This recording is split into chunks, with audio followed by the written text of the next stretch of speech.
Good morning, 2020. Welcome to week 2. It is another blustery day in North Texas, so I hope that you are somewhere warm and protected from the wind. We're going to get started talking about what's coming up this week. I want to talk about culture and gender a little bit, and once we do that, then I want to talk a little bit about last week and a little bit about the crisis that some of you ran into last night before the assignment was due at 11:59. So try to make this quick and get through it this morning so you can dig into the module 2. So first off, let's talk about what we're talking about this week. Well, that's some meta communication there to talk about what we're going to talk about.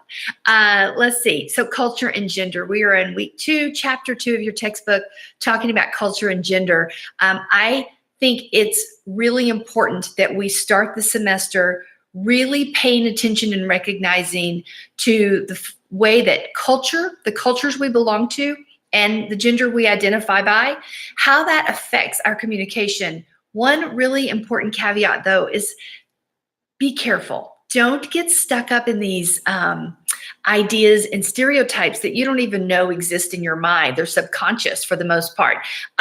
When you think about communication patterns or behaviors that apply to a certain gender or communication, to a certain gender or to a certain culture or in-group or society is defined by your textbook, think about how those cultures or in-groups or societies influence behaviors. They don't determine them, right? That's a really important differentiation and a great way for you to avoid that stereotyping trap that your mind plays on you. Okay, so this week, culture and gender, it's a great start for next week when we're going to dig really deep into self, our own self-identity, our own self-concept, how we think about self.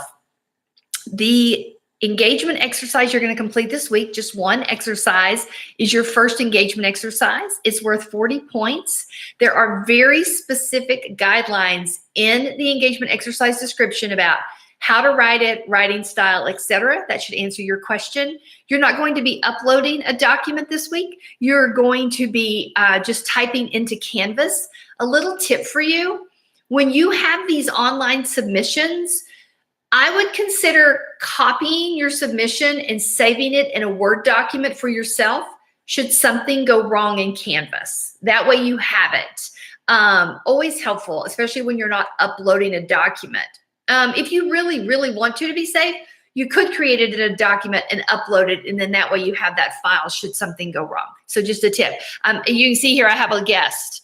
This is Max. Max, you say hi. He is trying to get on the table and not supposed to be.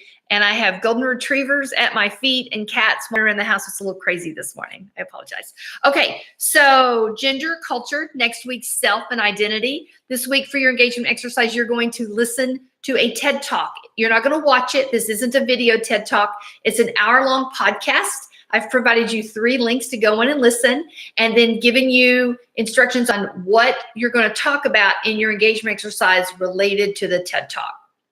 So there's that. As for last week, a lot of crisis last night. A lot of crisis people who haven't got their textbook yet and maybe waited to the last minute to do the work for the module 1. Freaking out last night. Couple of things. If you're going to email me, you're probably better to email me in Canvas. I check my email once a day, but I have Canvas email on my phone, and sometimes I'm a little more inclined to pop in there on a day when an assignment is due in case someone's having an emergency, whereas I don't check my regular UNT email as often. I check it once a day, but I'm less inclined to just pop in and see what might be going on there. So you might want to use the Canvas email. If it's urgent, doesn't mean I'm going to get to you before the assignment's done. Also, if you believe that you can do very well in this class and learn a lot by showing up on Monday night sometime and doing the whole module, I think you're going to be very disappointed at the end of the semester. You'll be disappointed, number 1, in what you actually learned, which is most important. And number 2, you're going to be disappointed by your grade, which is important, but not as important as what you've learned. So you spend 3 hours a week in a face-to-face class. You go to lecture for 3 hours a week. Then you still have to read the textbook, do the homework, etc.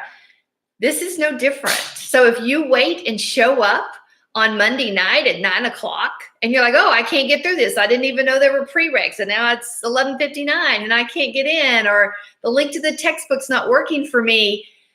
You've cut it pretty close, and most likely you're not going to be able to get this done. Now, those of you who emailed me because you were having crisis last night, I am going to work with you and email you today, so don't stress too much, okay? I think that's it. Oh, goodness, we're at 5:19. This is already too long again, but it's a little shorter than last time, so I'm going to go. Have a great week, and I will see you soon.